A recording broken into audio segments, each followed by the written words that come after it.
देखिए, आज हम लोग चर्चा करेंगे राजनीतिक दलों की उत्पत्ति की।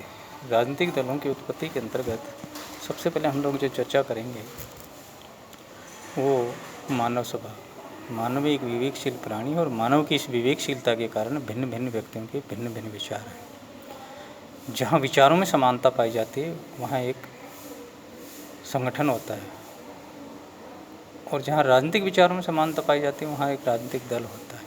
इसलिए हर व्यक्ति किसी न किसी विचारधारा से जुड़ा है। जैसे भारतीय लोकतंत्रात्मक व्यवस्था में देखते हैं तो जो लोग अगर कांग्रेस विचारधारा से प्रभावित हैं तो वो कांग्रेस विचारधारा को समर्थन करते हैं, और जो लोग बीजेपी विचारधारा से प्रभावित हैं वो बीजेपी विचारधारा से प्रभावित। इसी प्रकार अगर अमेरिका की राजनीति की बात करें, अमेरिका के अध्यक्षात्मक शासन व्यवस्था में देखें तो कुछ लोग डेमोक्रेटिक पार्टी का समर्थन करते हैं तो कुछ लोग रिपब्लिक पार्टी का समर्थन करते हैं। अमेरिका में दो ही राजनीतिक दल है। इंग्लैंड के राजनीतिक दलों में अनुदार दल और मजदूर दल की सरकार है।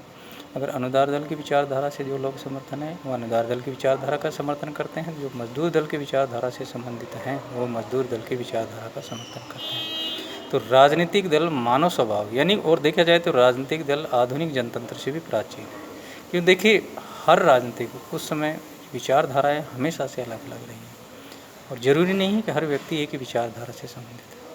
हमारे देश की लोकतंत्रात्मक व्यवस्था में जब हम चर्चा करते हैं तो 1952 से लेकर और 1980, 80, 90 तक लगभग ज़्यादातर लोग कांग्रेस की विचारधारा से प्रभावित और कांग्रेस की सरकारें रही। तो 1980 के बाद में 1977 इमरजेंसी के बाद में लोगों की विचारधारा में परिवर्तन आया और लोग जनता पार्टी के रूप में अन्य राजनीतिक दलों से जुड़े, और जिसका परिणाम आज ये है कि जो प्राचीन विचारधारा, जो प्राचीन राजनीतिक दल है कांग्रेस, उसकी संख्या दिन दिन घटती गई है।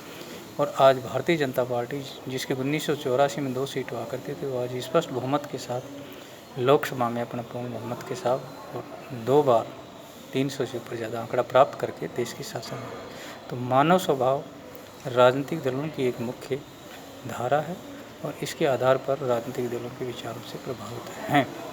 इसके बाद में दूसरा है आर्थिक हित।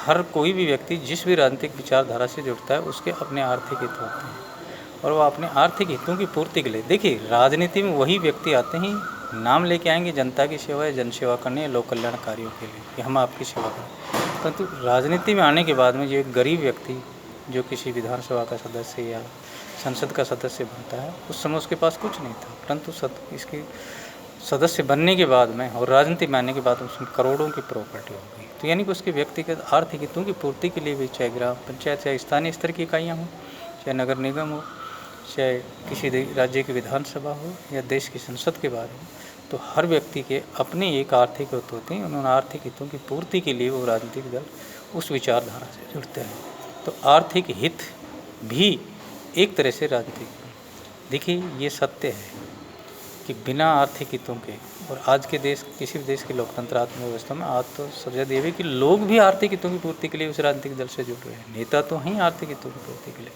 वो भी कि भाई हमारे यहाँ हित पूरे होंगे, इसलिए हमें इस राजनीतिक दल से जुड़ने होंगे, और इस राजनीतिक दल की वर्तमान समय में ज़्यादा है यही हालत।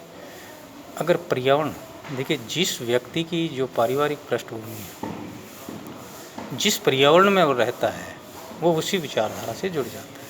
अगर हम अपने देश की लोकतंत्रात्मक संस्थात्मक शासन व्यवस्था की बात करते हैं, जिस परिवार, अगर कोई परिवार भारतीय जनता पार्टी से जुड़ा है तो उसके जो आने वाली जो पीढ़ी है वो भी उस विचारधारा जुड़ती है। अगर कोई परिवार कांग्रेस विचारधारा से जुड़ा हुआ है तो वो कांग्रेस विचारधारा का समर्थन करते हैं। और कई परिवार ऐसे हैं, जो बहुत से हमारे देश में कई राज्य ऐसे हैं जहाँ क्षेत्रीय राजनीतिक दलों का भी बहुत अस्तित्व है, और उस आधार पर वो उस राजनीतिक विचारधारा से जुड़ जाते हैं। तो यानी कि हम कह सकते हैं कि पर्यावरण के आधार पर भी राजनीतिक दलों की उत्पत्ति हुई है। इसमें पर्यावरण का भी एक बहुत बड़ा, अगर हम लोग मान लीजिए, अगर आप लोग अमेरिका की बातें करते हैं तो वहाँ का पर्यावरण में या तो व्यक्ति डेमोक्रेटिक पार्टी से जुड़ेगा या रिपब्लिक पार्टी से। अगर इंग्लैंड में उसका जन्म हुआ है तो या तो अनुदार दल का समर्थन करेगा या मजदूर। अगर भारतीय लोकतंत्रात्मक व्यवस्था की बात करें तो या तो बीजेपी का समर्थन करेगा या कांग्रेस का समर्थन करेगा या किसी क्षेत्रीय राजनीतिक दलों का समर्थन करके। तो पर्यावरण भी राजनीतिक दलों की उत्पत्ति में, पर्यावरण यानी उसका जो पारिवारिक माहौल है, वो जिस क्षेत्र में रह रहा है, जिस स्थिति में है, उस आधार पर भी राजनीतिक दलों की उत्पत्ति है। इसके बाद में धार्मिक और सांस्कृतिक, देखिए धार्मिक और सांस्कृतिक या सामाजिक कल्चर के आधार पर भी लोग राजनीतिक दलों से जुड़ते हैं। जिस व्यक्ति की जो धार्मिक विचारधारा होगी वो या जो जाति विशेष वर्ग होगी वो उसी राजनीतिक दल को प्रेफरेंस करेगा। तो धार्मिक और सांस्कृतिक विचारधाराएं भी राजनीतिक दलों को जोड़ने में एक बहुत महत्वपूर्ण स्थान है और उसी आधार पर वो व्यक्ति उस राजनीतिक दल से जुड़ने का प्रयत्न करता है। क्योंकि हम लोग देखते हैं कि जैसे अभी हमारे देश की लोकतंत्रात्मक व्यवस्था में 1990-92 में एक मुद्दा आया था अयोध्या में राम जन्म, और लोग इस विचारधारा जिसका और आज वो बनने भी जा रहा है कोर्ट के फैसले के बाद, तो जो लोग अगर इस धार्मिक विचारधारा से प्रभावित हो, ज़्यादातर व्यक्ति बीजेपी विचारधारा से जुड़ रहे हैं, और जो लोग इसका विरोध करते थे वो कांग्रेस से जुड़ते हैं।